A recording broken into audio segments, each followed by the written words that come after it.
Hello everybody, welcome to today's video. Today we're going to be on skill setup on the Suzuki on what is probably the hardest track right now, and that is Pala. Today is just going to be a calm down video. I'm going to spend most of my day today watching motocross and whatnot, so that should be quite fun. But other than that, we're not looking at anything else, just kind of going around here on Pala and, you know, kind of giving you guys my thoughts on the Suzuki and Skills setup here. If you guys don't know who Skills is, well, you guys don't know MX Bikes. He is probably the fastest guy in the game right now. You know, screw the probably. He definitely is the fastest guy in the game right now.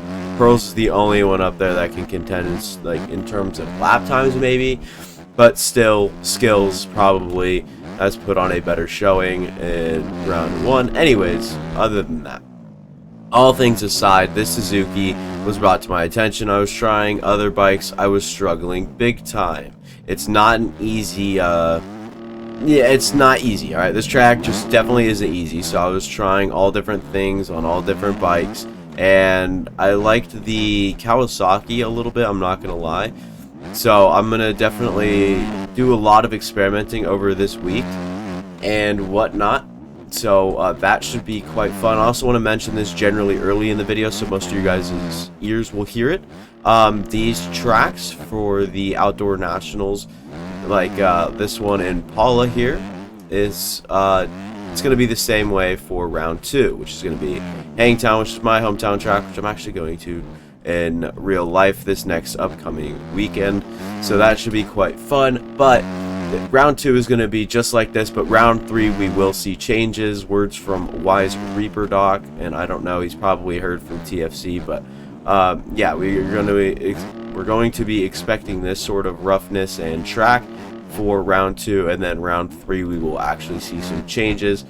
I would consider it's because he already has them made, so that would be my guess there, or he has round 2 basically already done, and then round 3 he can start messing with. So definitely going to be an interesting round 2 as well. I think my chances of qualifying are kind of in the trenches right now, so a little unfortunate. But other than that, I think that we've got a lot of bike testing to do, but for now, Skills is set up. I'll link his Discord if I remember, so I'll link his Discord in the description if you guys want to go check up on his setups. People notoriously go to his Discord just for the setups because they are pretty good, all things considered. The stock Suzuki was doing it for me, but put on the skill setup and it made it even better. And so who knows, Suzuki might be the way to go for me this season, depending on how things shake up. But do not get it wrong, I'm going to be experimenting with other bikes a lot, and that's not even a question.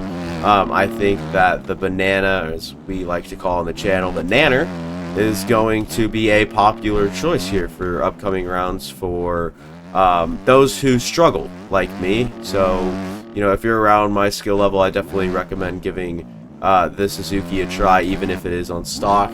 And then maybe start messing with things that you might want to, or go to the description, get into Skills Discord, and remember to, or I guess go find his setup for the RMZ 250, because it absolutely slaps. This bike is amazing, to say the least, right now. So definitely going to be messing with setups on the Husqvarna, Kawasaki, and Honda. And then I'd put my Suzuki up there as well, and then we'll see which one comes out on top for round 2. I'll be doing a lot of testing here on Pala, and it should be some fun as well to have this testing opportunity slash thing here, because we don't normally get to do this. Normally it was just the Honda. Normally you just tweak a few things on the Honda, and boom, you got yourself your dirt bike for the for the rest of the OEM. But you know, until new OEMs is what I mean to say. But now with this OEM update, we get to choose out of what I listed off 4 other bikes. So KTM could be up there in the running for some people. I know it's a viable 450 now. I think it was, I don't know who was actually running it in the pro races. I know, I think it was Hemi that was racing the Honda 450 as well. So I don't know, so majority up there is blue on the 450 scene, but right now in the 250s, we are seeing a lot of different stuff. So as stuff settles down, as people get comfortable on new things, we're going to see a lot of weird things, combos, all that good stuff. I wouldn't be surprised to see a lot of Kawasaki's. I really like the way that it like got the job done on this track, if that makes sense. But it did feel a little shaky, so if you can get a good setup dialed in, I think that the Kawasaki could definitely be one to go. But I think I'm going to try to get the Honda to work. Honda for me is just what I'm most comfortable on and what I've spent a lot of time on this recent past. So definitely going to rock with that. But Suzuki for now seems to be the thing, and it is as dysfunctional as always. But yeah, it's cool to have it actually in the running for being one of those bikes, or being up there with the top. So definitely an interesting dynamic for the rest of the season here. We're gonna see how the tracks change. We're gonna see what bike setups change. All that good stuff should be an interesting second half, even if enough people fall out of the top. Maybe we can start qualifying for some of these. I am a tad bit off the pace. Video seems to be doing pretty well as of now, so you guys may have already seen it, but if you guys haven't, make sure to go check out yesterday's video. That one was an absolute bang piece in my opinion. It was pretty fun, and a pretty funny one to look back and edit on. So yeah, I don't know what else to really talk about. I guess we could talk about the track. So what really makes me tilt on this track is definitely the straight line ability. Is you're down to this one line, right? So like, say you want to go inside here, I mean, that was the cleanest I've ever done that, but it's been such a challenge to go and try other lines. Obviously these two lines are viable, but the outside to me is just that clear better one. That I don't mind, but there is extensive bumps before that inside line, which is good because it would be overpowered if there wasn't. If it was just a straight up inside line, then that works, and it works well with that roller section being there, inside outside dynamic. But this right here, I wish this was a little bit better than it is, because it is currently a wee bit slower when we should see it be at least effective. That is way too bumpy of an outside to be like a viable line. I understand you're getting those 450s to quad over that, so maybe do the obstacle in front of that a little differently. There's a lot of stuff you can change, but there's also a lot of stuff that I love that he did. Stuff like this, that rut is one of my favorites, because you kind of have to grease it, hit it that way, if you will. So also noticing a lot of front end stability on this yellow machine here on the Nanner.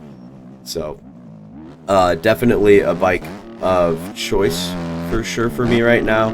So we'll see how that changes as time goes on. But personally, I think the Nanner's in the lead for me, as I've spent the most time on it with the setups and whatnot. So this is definitely the bike to beat for me right now on a track like this, where we do see a lot of this roughness, these sort of corners right here where you need that stability, you need traction, you don't need as much power, you kind of just need to get through these things. And the Nanner surprisingly takes well to the bumps and everything. So yeah, feeling really good right now on the yellow machine, but definitely have some more work to put in, as still looking at mistakes like that and you're like, well, that shouldn't happen. It's like, well, what you gonna do about it? So still my fastest lap was still the 2:07.2 I put up in yesterday's video for qualifying, or I guess it's a 2:07.16.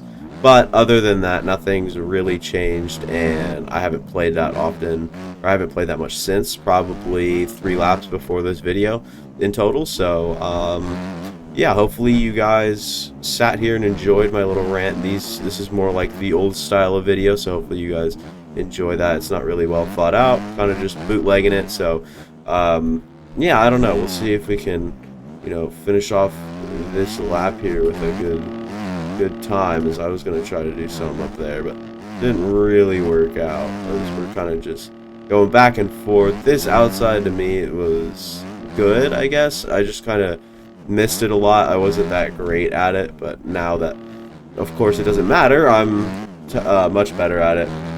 Then I chose not to launch off this right here, much because I was on the Suzuki and just didn't have enough power to land anywhere great. I'm going to try to jump a little left there, as that was a little bit more peaky over there. Try to get that done.